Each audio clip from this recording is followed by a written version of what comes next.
Yeah, that wasn't great at all. That was not great whatsoever. Um, I decided, you know what, after having to sit down and watch the Browns this weekend, why not try and do something to cheer myself up at least? So that's why I'm wearing the Cavs hat, not anything Browns. Um, at least one of these teams in this city is making me happy at the moment. So the Browns lose 27-10 to the LA Chargers. A lot of people were talking and buying into the hype about Jameis Winston, and deservedly so, including myself. After he put up a pretty decent game, pretty good game last weekend against the Ravens. And now everyone, I think, didn't really put into perspective, or at least take into account, how good the Chargers were defensively. Especially with those two dudes up front in Khalil Mack and Joey Bosa. Those dudes just wreak havoc or wreak havoc. Um, but yeah, I mean, this was your Jameis Winston performance. One touchdown, three picks, over 200 yards passing. Um, but yeah, I mean, again, everyone keeps saying Jameis Winston is a roller coaster, and it's a roller coaster. We had a high, and we've come all the way down the hill. We went up the hill during the Ravens game. We peaked out at that Cedric Tillman touchdown to win the Ravens game, and we went all the way down. So now, the season's over. You fall to 2-7. Nick Chubb, I think, had only 39 yards of rushing in this game. Jameis had over 200 yards of passing. Cedric Tillman, he continues to have a decent string of games. He had a touchdown today, and I think over 60 yards of receiving. Jerry Jeudy did some things. Elijah Moore, again, was a non-factor. Njoku dropped some passes. Um, I mean, the season's over. I think you're seeing it right now that the Browns know the season is over. Um, and we kind of figured it out because we have known from Mike Florio from Pro Football Talk and NBC that the Browns are most likely going to trade Zadarius Smith to the Lions either tonight or tomorrow. So Zadarius Smith more than likely is going to be gone from this team going forward. Um, yeah, I mean, really, the two positives they can take away from this game are Myles Garrett was absolutely dominant. He had 3 sacks today. Cedric Tillman had a decent game. Outside of that, I mean, maybe offensive line looked a little bit better. Dewan Jones goes in. They've officially benched Jedrick Wills, so that means Jedrick Wills is probably not going to be on this team anymore. That's probably a good thing. Um, but yeah, I mean, this game was just bad from the very first drive. I mean, the Browns had him in a 3rd and 21. A 3rd and 21.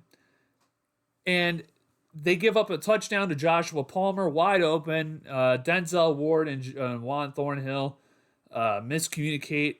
And we got to talk about Juan Thornhill, man. I mean, just this is, again, it's another Andrew Berry signing in the safety room that just has not worked out. You had John Johnson come in 2021, who was supposed to be really good from the Rams. He had a good career with the Rams before coming here, and he doesn't really produce at a high level here. Then you get Juan Thornhill, a Super Bowl champion, a pretty good safety for them. He comes here. He's always hurt with a calf injury, and when he does play, it's not really the greatest product on the field. Um, so Andrew Berry's going to have to probably get that one fixed out if he's here at the end of the year. Um, Again, just a lot of bad things that we saw from the first 7 weeks of the season reared their ugly head again today. Pre-snap penalties continue to be an issue with this team. It stopped a little bit last week with the Ravens, but again today, a lot of pre-snap penalties, illegal motions, false starts, just a lot of that stuff today again. It's one thing after another with this team, man. And the Browns held the Chargers to 7 points in the second half. It's just the offense could not do anything as usual. The offense continues to absolutely stink it up. They continue to be one of the worst offenses in NFL history during the last 25 years. Um, Again, don't score more than, don't score 20 points or more. So they've only had one game this year out of 8, or out of 9 now, that they have scored 20 points or more. And they haven't really even gone past 18. 18 was their largest amount of points coming into last week against the Ravens. They scored 18 in that win against the Jacksonville Jaguars in week 2. They haven't scored more than 18 points the rest of this season besides the Baltimore Ravens game. Like, that's impossible to be that bad. It's impossible to be that bad offensively. But yeah, I think what we're going to figure out now is that, and like I said before, in my Kevin Stefanski, when Kevin Stefanski gave up the play calling a couple weeks ago, I said in my video, this whole season is going to be an audit period for Jimmy Haslam and for the rest of the staff, whoever's going to remain after this season, because there's going to be some firings. We already know there's going to be some firings at the end of this season. It just depends on who. Personally, I would think Andrew Berry is probably going to get fired. I think he deserves to be fired with some of the transactions and draft picks that he has made and that have absolutely blown up in this organization's face. Also, there's been reports that he was the first guy to go to Jimmy Haslam saying to go get Deshaun Watson. Don't know if it's true. That's been what's been reported, that Andrew Berry was a big backer of getting Deshaun, but I digress. We'll probably learn more when the season ends, like we always do when the curtains, you get a peek behind the curtain and figure out what the hell was going on throughout the entire season. You learn who's to blame, who's not to blame, how dysfunctional it was in the Browns organization in Berea. We'll figure it out at the end of the season. But right now, you're 2-7. You're going to have to try and figure out who you're going to keep on this team next year, who you're not going to keep on this team next year, possibly who you're going to keep on this team next week, because the trade deadline is on Tuesday, election day, and you're going to try and figure out who you're going to keep on this team, because Zadarius Smith, more than likely, is going to be gone from this team. According to Mike Florio, once again, he's going to be traded to the Lions because Aiden Hutchinson is out for the rest of the year.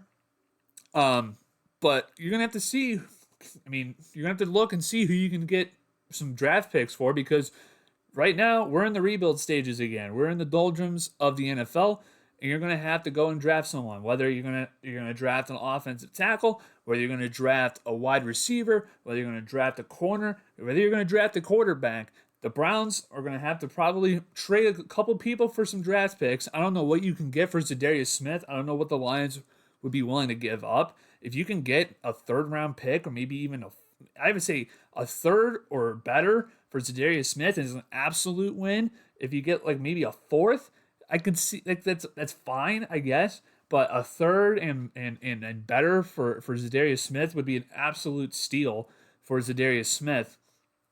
But yeah, right now you're 2-7, season's over. All this talk about the Browns are going to come on this magical comeback and win 11 straight. That wasn't going to happen. I know some people were online saying that was going to happen, or at least it was possible.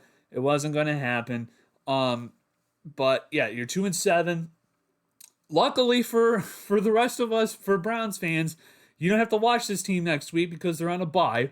So the Browns, you won't have to watch the Browns or worry about the Browns next week. You can focus on the Cavaliers, who are actually winning, who are actually the best team in basketball at the moment. But yeah, you're going to have to figure out who you're going to keep on this team next season going forward for the rest of this season.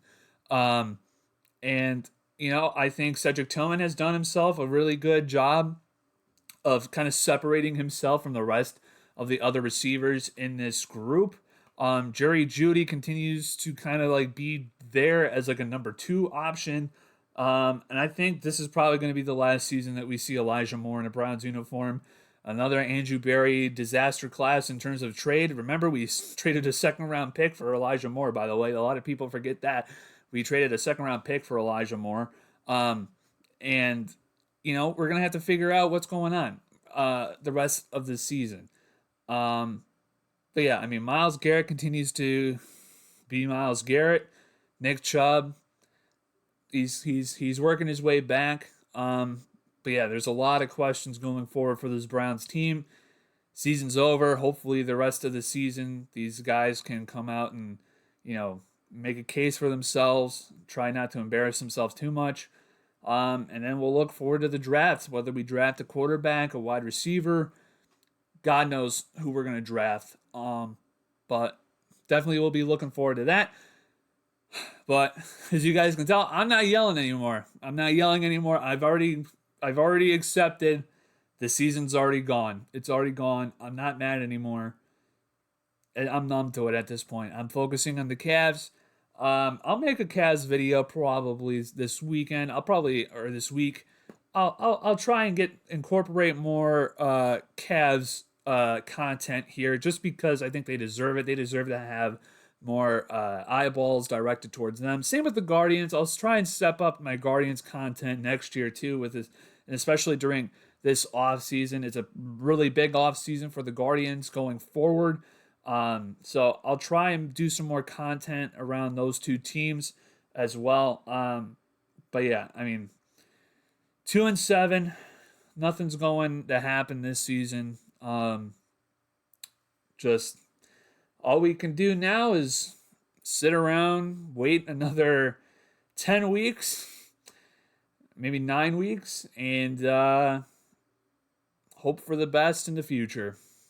That's all we got right now. But anyways, that's going to be it for this video, guys. Make sure you guys hit the like button. Subscribe if you're new. If you're a Cleveland sports fan or just a sports fan in general and you like this type of content, hit that subscribe button if you haven't done so already. And if you have subscribed yet and you know someone who likes Cleveland sports or sports content in general and they haven't subscribed yet, let them know that we have a channel over here, all right? We're trying to get to 1,000 subscribers. You guys have been absolutely killing it with the support these last couple of months. I really appreciate it. We're very close to getting 1,000 subscribers. I would like to get 1,000 subscribers by the end of this NFL season. So if you guys haven't done so already, and if you know someone who hasn't subscribed yet to the channel, hit the subscribe button, hit the like button on this video. It helps us out in the algorithm, gets more eyeballs on this channel. And yeah, I'll see you guys all in another video. Take care.